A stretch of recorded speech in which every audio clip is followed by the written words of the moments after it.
This is All India Radio. In the program Spotlight, now we bring you a discussion on Aero India 2023, the runway to a billion opportunities. The participants are Air Vice Marshal Manmohan Bahadur, Defence Analyst, and S. Rangabashyam, AIR Correspondent. Air Vice Marshal Manmohan Bahadur, a warm welcome to the program, sir. And today, Aero India show 2023 kicked off with big fanfare, which was inaugurated by the Honorable Prime Minister, Shri Narendra Modi. And today, it is actually a 5-day event, and today is just the first day. What would you say that today's highlight was as far as the Aero India show is concerned, sir? Thank you for getting me on the program, Ranga. Aero India is the showpiece for Indian aviation, indigenous aviation, and that's where we showcase to the world, like any other air show in the world, what the nation produces, what are the nation's priorities, and what is the nation's further plans as far as aviation is concerned. Now, we must remember, Aero India 2023 is a military air show. We have another civilian one that happens in Hyderabad the next year. It's alternate years. So today's highlights was the flypast and the display by our aircraft and helicopters, fixed-wing aircraft and helicopters. So we saw the Indian Air Force Chief leading the flypast in a Tejas, and that was called the Gurukul Formation. So the name is symbolic of our ethos as far as our teaching is concerned, as far as our training is concerned. When we talk of training, HAL has, the Hindustan Aeronautics Limited has a large fleet of aircraft which it produces, starting off with the now HTT-40, which will come into the Air Force inventory starting next year. The Kirans, which are flying and which I also flew way back in 1975-76. So it's an old war horse which is on its way out now. And then we have, as far as the Tejas trainer, which is there for training the Tejas pilots. Then we have the helicopters, the Advanced Light Helicopter Dhruv, the various versions of that. There are 4 versions. And the Light Combat Helicopter, the LCH or the Prachand. So these were all showcased, besides the other aircraft, of course, the fighters, the transports, the Dornier, the transport aircraft. And I think the most scintillating performance was by our display teams, which were there, the Surikirans and the Saraks. Yeah. So what would you say that, this time around, it's predominantly the focus is on Make in India and indigenous production of defense products and their exports to as many countries as possible. So don't you think Made in India or Make in India project, that is the main focus this time around? Yes, that is the stated aim of the government and of the program people of the Aero India program. And but I should add that for any air show, the aim is always to showcase indigenous industry. It is not for the others to showcase. They all come there. The foreign vendors come there with an attempt to sell their items to people who are interested. This time, and like always, HAL would have a stall, DRDO has a stall, our private players have their stalls, and they showcase what has been produced and what they are willing to sell. And, tough negotiations happen. The first 2 days are the business days, and the remaining 3 days become the public display, where the general public goes. So, worth of a show, air show is how many contracts are signed. So, one would wait and see what is the net result of this particular thing. It may not exactly be in terms of contracts, but even if interests are shown, then that will be an indication of how successful Aero India 2023 has been. Yeah. But sir, it has been touted that probably there will be some around 250 agreements having a value of around 75,000 crore rupees. So isn't that really overwhelming? And even if we actually achieve 50% of that, that would be really commendable. It would be. Let's wait for what are the types of contracts that are signed. That's what is important. What is it that foreigners, foreign agents, foreign nations or foreign entities are willing to buy from our manufacturing industry? That is what is important. That shows the level of expertise and technology that our indigenous industry, whether public or private, has achieved.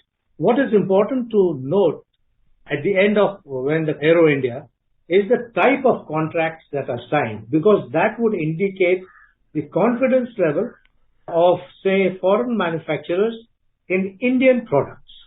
Aviation, as you know, is a very safety-oriented area, and no shortcuts or no compromises are accepted. So while values and contract values would be very interesting to see, what in my view would be more interesting is what are the types of contracts and what are the types of technology that and equipment that we were able to sell. Right, sir. So big companies which are there in the defense sector like Lockheed Martin, or for that matter even Boeing, Airbus and others like Dassault and others, do you think our government will be able to kind of persuade them with really attractive schemes to come to India and set up their manufacturing base as such, even if it is just a one or two module of a entire thing? It's important to understand, how much of importance we give to small, like you say, modules being manufactured. Like, for example, HAL has been manufacturing Airbus doors and flap rails for quite some time. Now, that is a very small part of the Airbus aircraft that you and I fly, that commercial airlines fly. Yeah. So, we must be very clear that when we evaluate these things, we take a professional view. So, as a professional, what I would say is that, yes, the government has taken steps.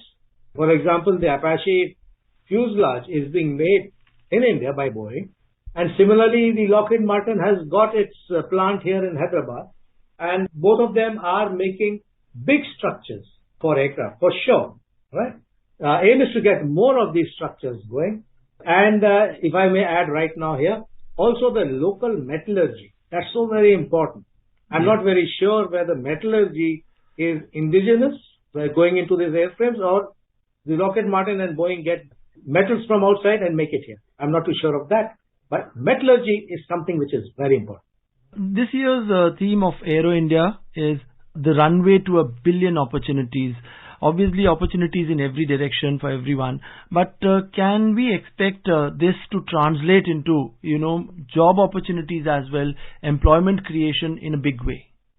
If we set up industries, if the private industry and private capitalists sink in more money, get more contracts, open more factories, then an ecosystem develops around a major element of aircraft being produced within the country. So yes, if the industry is developed, then the ecosystem that goes around it, the tier 3, tier 4 manufacturers are the places where actual job creation happens.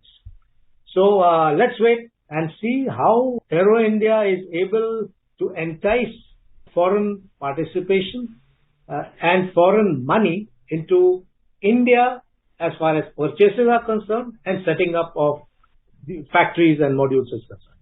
Yeah. And so what do you think as far as export is concerned, although, currently India is actually exporting to a number of countries, but in times to come, say in the next 5 to 10 years, do you feel that Indian defense companies, maybe completely Indian or maybe in a joint venture kind of a setup with foreign collaborators, will be able to make India a manufacturing hub and export in a substantial way to all the countries, whether they are in Europe or in the American continent? It's important to have our feet on ground. The point is that when we talk of indigenization, it takes years and decades to set up any aircraft manufacturing plant. And no country in the world is 100% local. It just cannot happen. For example, aero engines. Aero engine manufacturing companies in the world are 4 or 5. That's it. So, for example, the C-130 from America has a British engine, has a Rolls-Royce engine. So, To expect that everything will become 100% is not being right. And it cannot be, it should not be. What is important is that we aggregate, we have integrators. All these Lockheed Martin and Boeings are big integrators. They buy stuff, they produce of course some of them, but they buy from all over the world and make the final product. And that's what we buy and pay for. Aim is to get that type of capability within the country. Documentation of an aircraft is huge time-consuming effort. So, we had an issue with the Advanced Light Helicopter Group. They were exported to Ecuador, but there were issues with that, and that stopped, and the aircraft had to be grounded. So we should learn from our problems and go forward from here. Right. And Aero India all these years has been held at the Yelahanka Air Base in Bangalore.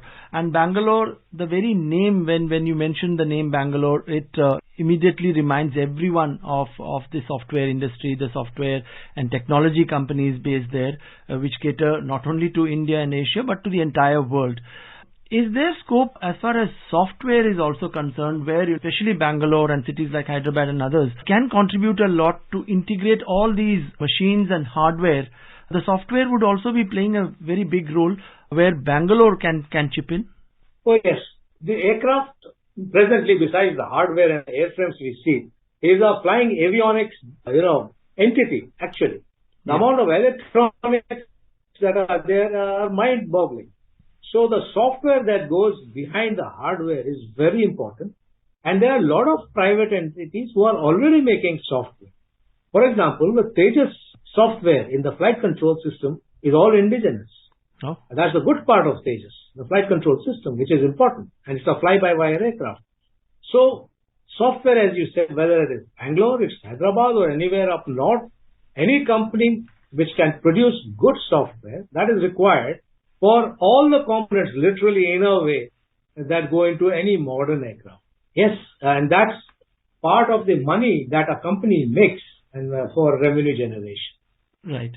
And so all these years, whenever we mention the word defense or defense production, it used to be kind of linked up with national security, where that the private sector was kind of not welcome a couple of years back. Now the policy seems to be shifting altogether. And even where we talk about instruments or warheads being of sensitive nature, there could be n number of items which are just not sensitive and which can be given to the private sector to manufacture.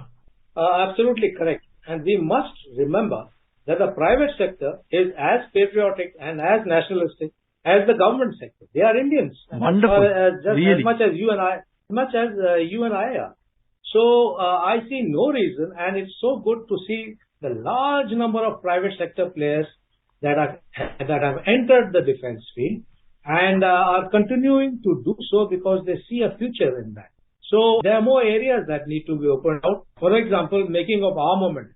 If we can buy a missile, an air-to-air missile from a foreign private entity, I see no reason why an Indian private entity can't be given the requirements of the Indian Air Force, for example, and they make a missile for us.